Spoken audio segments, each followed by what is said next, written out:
Hi everybody, welcome back to the Kimberbell Sweetheart Street Bench Pillow Along. We are in our second week. Last week, January 2nd, we gathered our supplies, prepped our fabric. This week, January 9th, we're going to make Sweet Stems 1 and Sweet Stems 2. I'm going to go over all of our supplies and then we're going to jump right in. A couple notes on the block instructions. They do say to use a medium cutaway stabilizer. I'm using a mesh stabilizer instead. I'm out of the Kimberbell light mesh cutaway. My backup is this HBI No Show Mesh medium weight.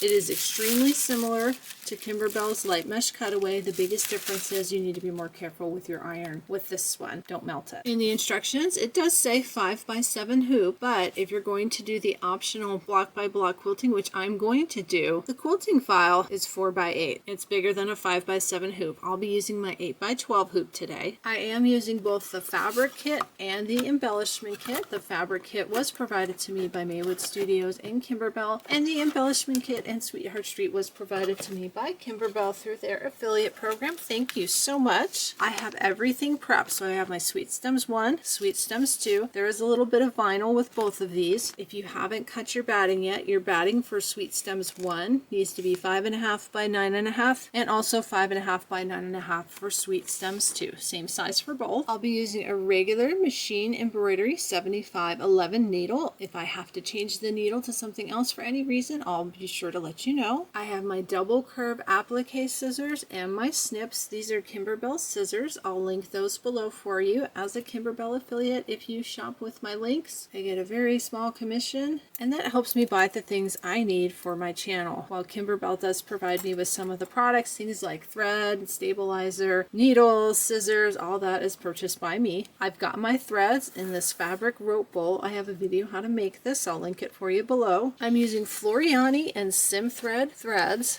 to convert my colors. I use this glide color card. It has samples of the glide threads. They're listed by color, number, and name. I take it over to my thread wall and I do a thread comparison. I want to thank the person who let me know that Kimberbell does have a thread conversion chart. I did look on their site, and when I looked, the link was broken. They're doing a lot with their website right now, which I think everybody's aware of, so I let them know. If that's fixed, I'll link that below for you. Page 10 has all your thread colors. Here's my conversions in case you have the same kinds of threads. As we work through the block, when I call out the color, I'll refer to the color given in the instructions. For example, if we're using pink rose, I'll say switch to your pink rose thread, but I'll hold up and show you my thread. I'll also be using my Kimberbell paper tape. I've loaded my stabilizer, my 8x12 hoop, hand tighten, screwdriver tighten. I'm going to show this again. I showed it in a previous video. Thank you to the person who sent this to me. This is a Creative Notions hoop screwdriver. I found them online from several quilt supply shops and sewing machine shops.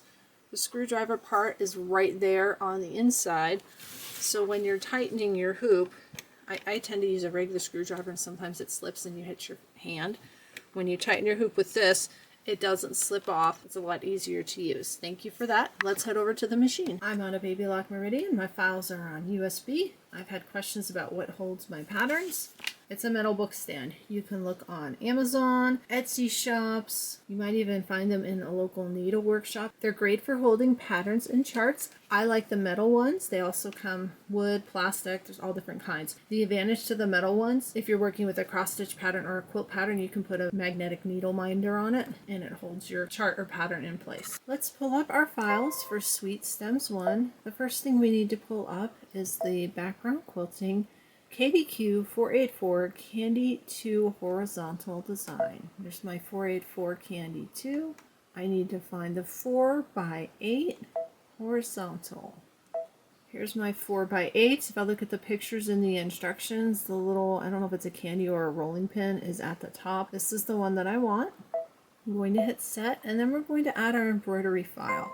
There are instructions for this regarding the placement of the embroidery file. We may need to adjust it. So let's look for Sweet Stems 1. Here's 1 and 2. You can tell the difference by where the little swirl lollipop is. Sweet Stems 1 has the swirl on the left.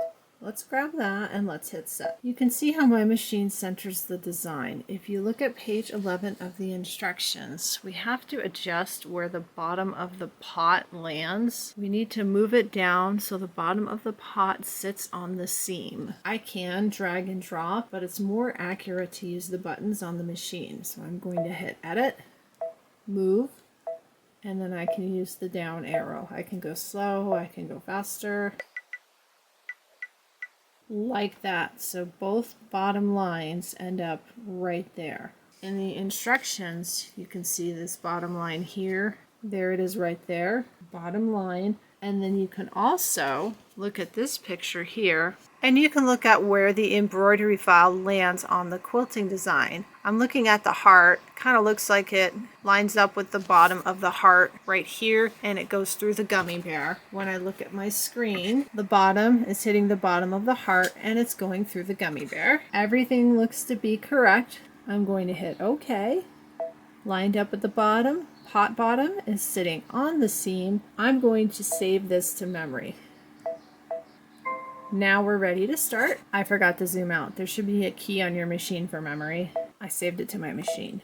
If you're not doing the background quilting, you want to be sure to look at these embroidery instructions. It has you stitching out a tick mark, a placement line, folding fabric. You would want to do that if you're not going to do the background quilting. I have a neutral thread on my machine. For the first block at the beginning of every quilt along, pillow along, I go through everything step by step. Then as we move through it, anything that's repetitive, I'll run together with music. We're going to start with the batting placement line. I am using Kimberbell project batting for this project. It has one side that's slightly fuzzier than the other, but I don't really think it matters which side is up. If I'm using different batting where there's a big difference, I put the fuzzy side up. I'm going to add a piece of tape. We're going to stitch our batting tack down line. You want to trim away everything that's outside of the tack down line. If you ever accidentally cut your batting, grab a piece of paper tape, put a piece on underneath, and you can also put a piece on top. Press them together, it'll be fine. You can keep going. Go ahead and trim away the extra. Next, we're going to stitch out our fabric placement line. Grab your background fabric. The fabric in the kit is the white with the polka dots. There's fusible on the back. Make sure you have a good look at it. I actually held it up to the light while the placement line was stitching, and I found there was a dog hair caught between the fabric and the fusible, so I carefully peeled it off, pulled out the dog hair, and refused the fusible to the back. Going to place that down right side up, double checking. Sometimes it's hard to tell with these pale background fabrics. When add a piece of tape, we're going to stitch out the fabric tack down line. You want to switch to the color Pink Rose, and we're going to stitch out the background quilting design.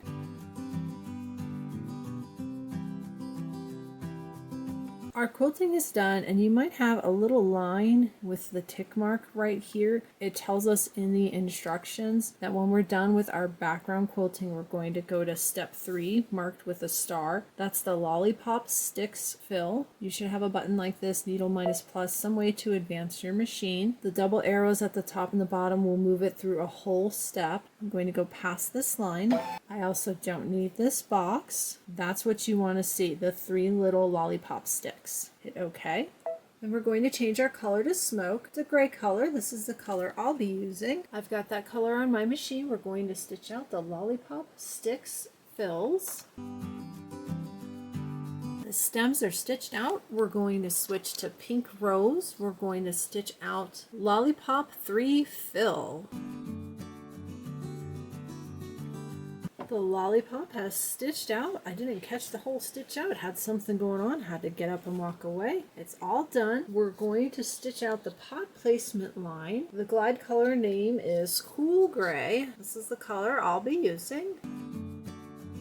Going to grab our flower pot fabric. Make sure you completely cover that placement line. I'm going to add a piece of tape to the top, and we're going to stitch the tack down.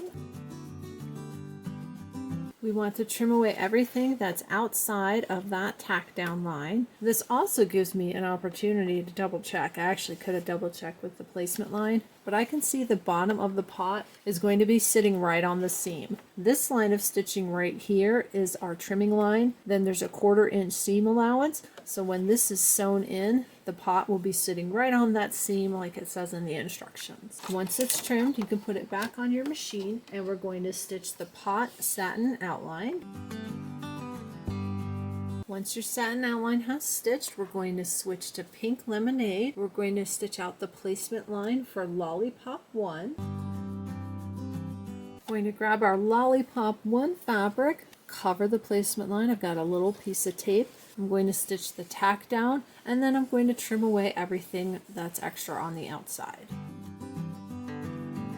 The next 2 steps are done with the pink lemonade thread. We're going to stitch a satin outline on lollipop 1 and some detail on lollipop 3. They're 2 separate steps in your embroidery machine, but I'll go ahead and run them together for the video. Once you've stitched out the satin outline and the detail, we're going to switch to the color cardinal and stitch the placement line for lollipop 2.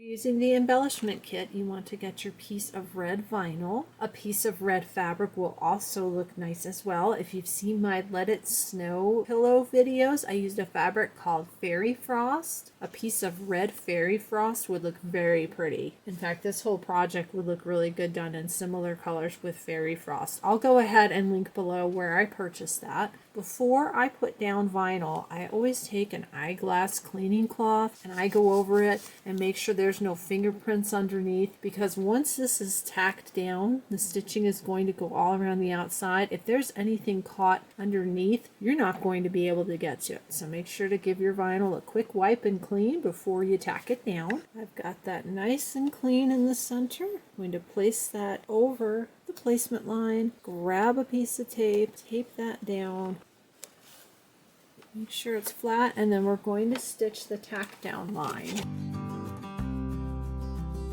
You want to trim away the extra vinyl that's outside the tack down line. Take your time with this because there's no detail stitching. It's what they call a raw, R-A-W, edge applique. So if you want it nice and neat, take your time. If you're not that picky, trim it and you're good to go. I'm going to take a little extra time with that and trim it. And then I like to save these little extra pieces. That way if I'm working on another project and I think it might need something special, I know I have a little bit of scrap vinyl available.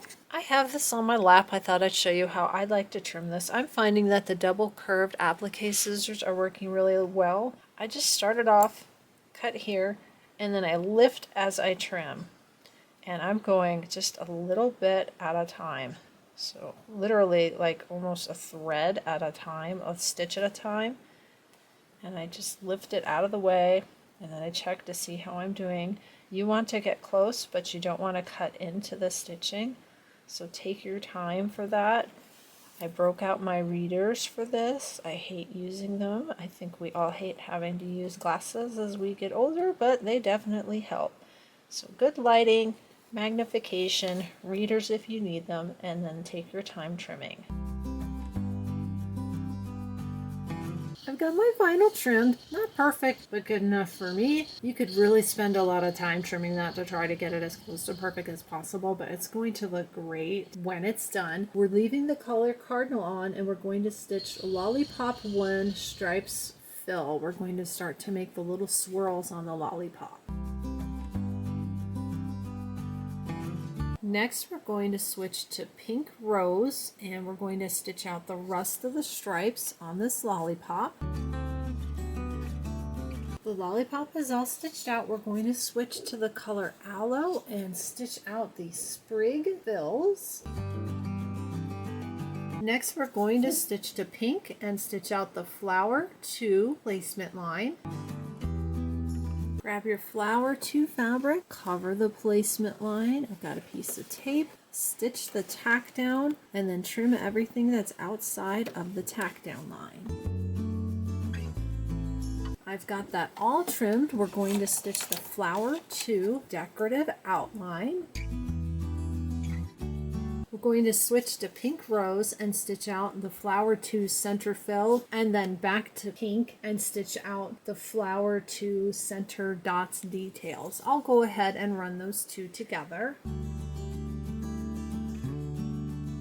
These little dots have some jump threads. I'm going to trim those as the next block is stitching out. The next thing we're going to stitch out are the flower 1 petals detail. This was a color I had trouble pulling. It's called Lagoon. The first color I pulled is this color right here. I think this is more like a teal. It's a little bit too green. I'm going to switch to this, and I'll make sure to put a note on the screen at the beginning so everybody knows I'll be using this for the color Lagoon. And we're going to stitch out the flower 1 petals fills. Switching to the color Celery to stitch out the center fill.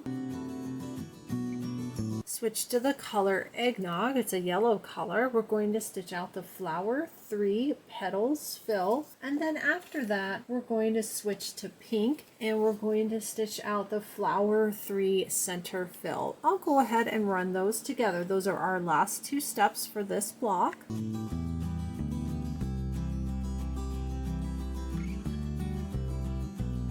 This block is done. I'm going to go ahead and take this off the machine and out of the hoop, rehoop my stabilizer. We'll stitch out sweet stems 2, and then we'll trim both blocks together at the end. Let's load our files for sweet stems 2. We need the same background quilting, KDQ 484 Candy 2 4x8 horizontal. Let's add our block. This comes in centered again. Remember, we need to adjust this. Edit, move. I'm going to use the arrows. Your pot is sitting on that seam line. We're good to go. I'm going to save that to my machine just in case. This block is very similar to Sweet Stems 1. I'm going to go through the first few steps all together to music. We're going to do our batting placement, tack down, fabric placement, tack down, and do the background quilting. I've got my neutral thread on my machine, and when I go to do the background quilting, the instructions have that as being in the pink rose. I'll switch to that color for the quilting.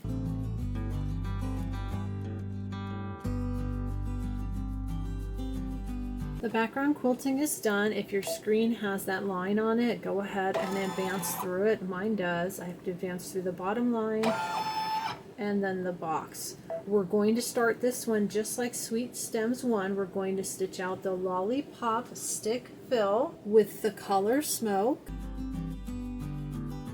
Once the stems have stitched out, we're going to switch to cool gray and we're going to stitch out the flower pot fabric placement line. We'll place our fabric, tack it down, trim it, and stitch out the detail, all with this color, just like the previous block. So I'll run all of that together. Once you've got the flower pot done, we're going to switch to the color Aloe and stitch out the sprig fills. Once your leaves are all stitched, we're going to switch to pink and stitch out the flower 1 placement line. The placement line is stitched. I'm going to place my flower 1 fabric down. I've got a piece of tape to hold that in place. We'll stitch the tack down, trim everything outside of the tack down line, and then stitch the decorative outline. Once your decorative outline has stitched, we're going to switch to the color Pink Rose. We're going to stitch out the flower 1 center fill and outline, and then also lollipop 1 fill. There are 2 steps on the machine. I'll go ahead and run them together. Switch to the color Pink Lemonade. We're going to stitch out the lollipop 3 fabric placement line. We'll place our fabric, tack it down, trim it, and then stitch the satin outline. You're going to leave the color Pink Lemonade on your machine, and we're going to stitch out the lollipop 1 line fill. Switch to the color Lagoon. We're going to stitch out the flower 2 petals fill. switch to the color Eggnog. We're going to stitch out the flower to center placement line. Grab your flower tube fabric, cover the placement line. We'll stitch the tack down, trim away the extra, and then stitch the flower to center satin outline.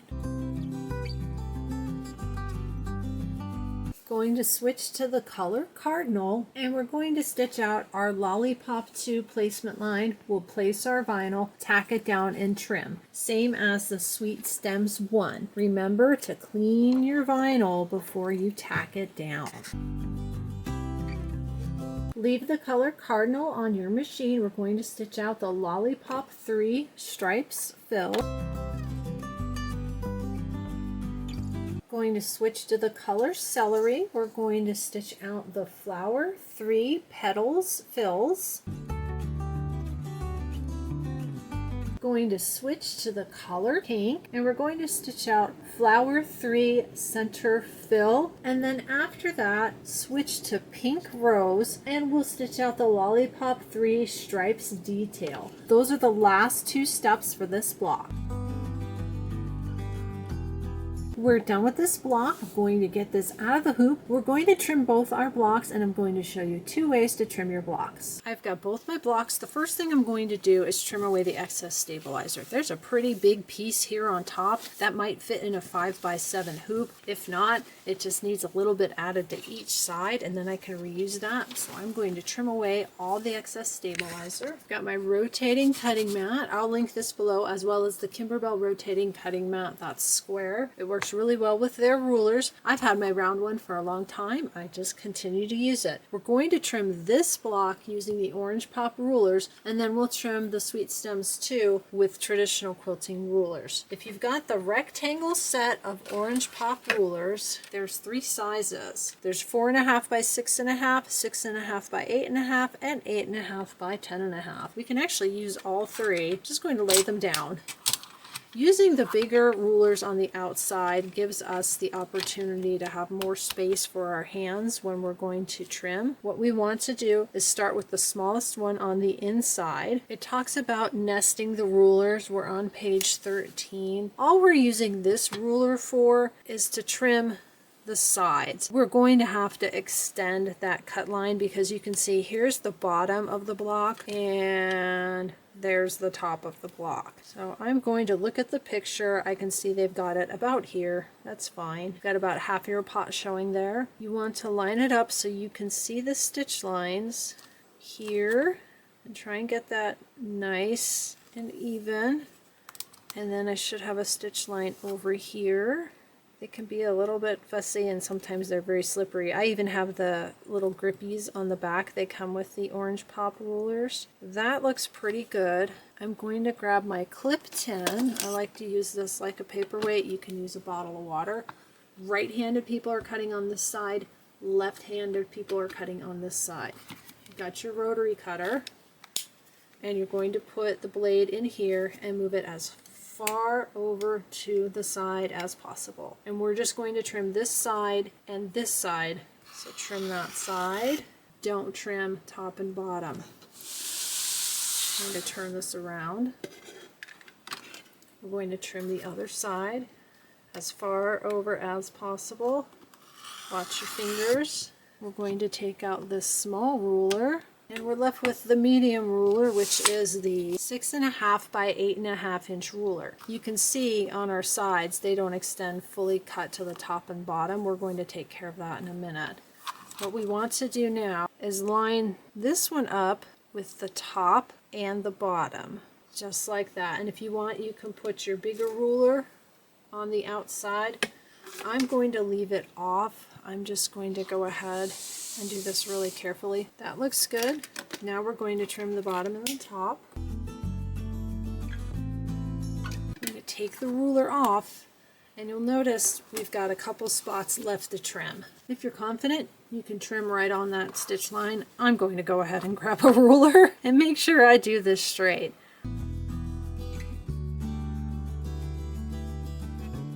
Our block should measure 4.5 by 8.5.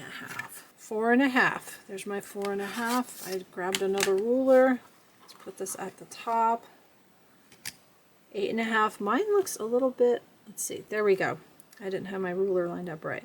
8.5. Boy, that's right on the line. So this is 4.5 by 8.5 using the orange pop rulers. Let's get sweet stems too and trim that using regular quilting rulers. This is a Creative Grid 6.5 by 12.5. Pretty standard for anybody who does quilting. You probably have the same ruler, maybe not Creative Grids, but it might be another brand. I'm going to line this up along this stitch line here, and I'm actually going to slide this down for a minute. So as I line this up, I'm checking over here. Got a line here. This is 4, 4.5. We're good. I've got that where it needs to be, and I can follow that down.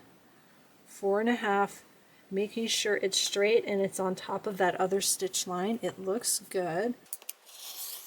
Now I'll slide and get that last little bit. I'm going to turn and do this side next.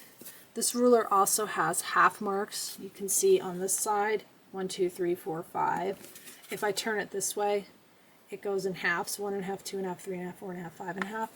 I'm going to look at the 4.5, line that up on the side where I just cut, make sure it's all lined up, and then right here, I can actually feel those stitches. I want to make sure this is nice and flat. They look like they might be a little bit on the inside. We'll see how I do. Let's go ahead and cut that.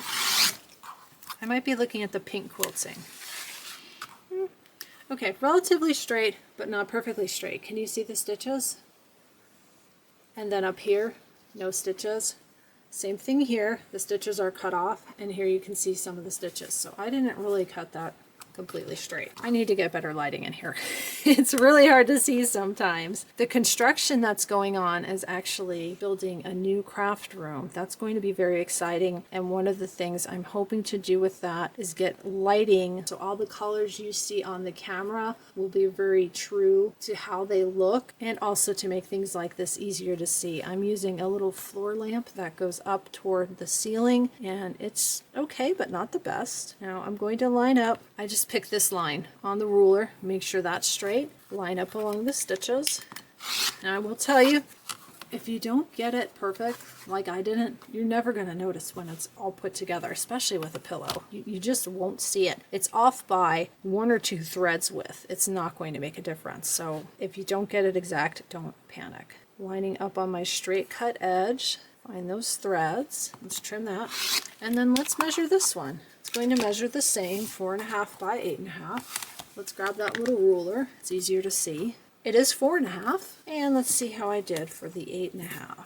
This one looks a little short. Let me put them next to each other. Look at that. Can you see that? This one I trimmed just a little bit too short. What I'm going to do is make myself a note. So when I go to put this in the pillow at the end, I make sure I account for that. It's short by about 1/8 of an inch. So I'm going to write short, 1/8 inch at bottom, and then I'll clip it here, and then I can store it in the bag like that. That way when I go to sew together my pillow, I make sure I take that into account. And then that's something I can also show as we assemble the pillow. Thank you for joining me for week 2, January 9th. Sweetheart Street Bench Pillow Sew Along. We did our Sweet Stems 1 and Sweet Stems 2 blocks. I'll be back on January 16th with free hugs and kisses and Valentine's Sweet Shop. If you haven't downloaded your free schedule, that'll be linked in the description box below. Let me know how your blocks turned out. I have some fun things going on with my channel right now. We've got 2 perfectly pieced projects. Coming up, I'll be making the featured 6-inch block project. I'll show you a different colorway. We'll talk about fabrics, maybe some other ways you could finish this if you don't want the flat wall hanging table topper. And then I'm also going to review with you what exactly comes in the digital version. I took screenshots of how everything comes to the computer, and I'll walk you through what you get, opening your file, all the files that are included, how to navigate through it, and how to find the instructions you need. I'm also hosting a perfectly pieced mystery quilt project for the entire year, and I do have a Facebook group. I'll link that below. It's also in the printout. I'll give you the link for this printout. We're working on making either a lap quilt or a ladder quilt. Video 1 is posted where I talk talk about all the instructions, the different choices, and the fabric requirement. If you're interested in that, please give that video a watch. The first block will be posting soon, and that will post before I post the video on this project. Because of the website transition, I know not everybody has received their subscription products yet. So the first thing you'll see post for Perfectly Pieced will be the mystery quilt block, and then I'll do the featured project. I'm also working through the Feeling Festive Bella box. There's already videos on my channel for the polar bear rice warmer. I also made the sea otter rice warmer, and I just finished the snow place like home tiling scene. I actually made a big mistake in this one, but I found a fun and creative way to camouflage it, and my colors are a little bit different. Next, I think we're going to work on the teacup zipper pouch. I purchased this product, so I'm working it in between things that Kimberbell has provided to me through the affiliate program. I also made the Hoop Studio notebook cover. It's in the other room because I'm actually using it. I work on the Hoop Studio projects as well, and coming soon I'll be bringing you the applique of the month club. We'll work our way through these each month, and we'll make the little table runners. When I get more information about this, I will share that with you. Thank you so much for joining me. Please like, subscribe, and share. Any comments or questions, please leave them below the video, and I will see you back here on January 16th for our next 2 blocks in the Sweetheart Street Bench Pillow Along. See you next time.